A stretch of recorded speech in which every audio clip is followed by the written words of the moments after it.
तो क्लास 10 में pH scale एक इंपॉर्टेंट टॉपिक है। हम लोग अक्सर पीएच वैल्यू सुनते हैं कि इसका पीएच इतना है। टूथपेस्ट में पीएच के वैलिडिटी के हिसाब से हम लोग देखते हैं कि उसका पीएच क्या करता है, एसिड को न्यूट्रलाइज करने में काम आता है। तो एक्चुअली पीएच क्या होता है?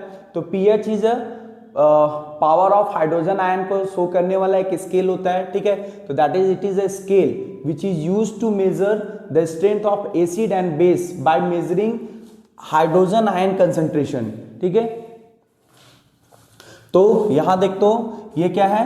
ये स्ट्रेंथ ऑफ एसिड और बेसिस को मापने का एक स्केल है जो क्या करता है, हाइड्रोजन आयन का कंसंट्रेशन सॉल्यूशन में पता करता है, ठीक है। अब यहां पर जो P है, this one is P of H।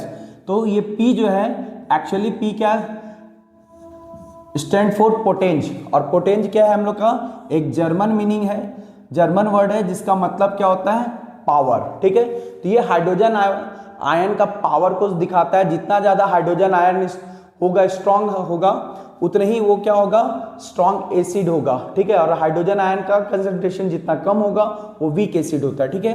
तो यहाँ पर पीएच स्केल का जो रेंज होता है वो कितना होता है? 0 to 14। अगर हम लोग यहाँ देख रहे हैं ये पीएच स्केल है तो 0 to 14, और इसका बीच वाला पार्ट होता है वो 7 जो न्यूट्रल होता है। 7 से 3.5 तक का जो होता है वो हम लोग का वीक एसिड होता है, और 4 से जैसे ही 3 से और नीचे जाएंगे 0 की तरफ तो वो स्ट्रॉन्ग एसिड होता है, ठीक है। और इसी के ऊपर अगर 7 से 14 की तरफ जाएंगे तो हम लोग का ये हो जाता है बेस, और इधर होता है अपना एसिड, ठीक है।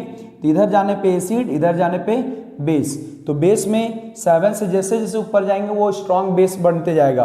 तो 7 से लेके 10 या 11 तक हम लोग का वीक एसिड होता है, और इसके ऊपर जाएंगे 14 तक तो ये क्या मिल जाएगा? हम लोग का स्ट्रॉन्ग बेस हो जाता है, ठीक है। तो यही चीज ध्यान रखना है। 7 से 14 तक में हम लोग का जो पीएच स्केल होता है वो किसको शो सकता है? शो करता है बेसिक नेचर को, ठीक है। और 7 से 0 तक वापस इधर जाने पे पीएच स्केल किसको शो करता है? Acidic nature of the substance को शो करता है, ठीक है। तो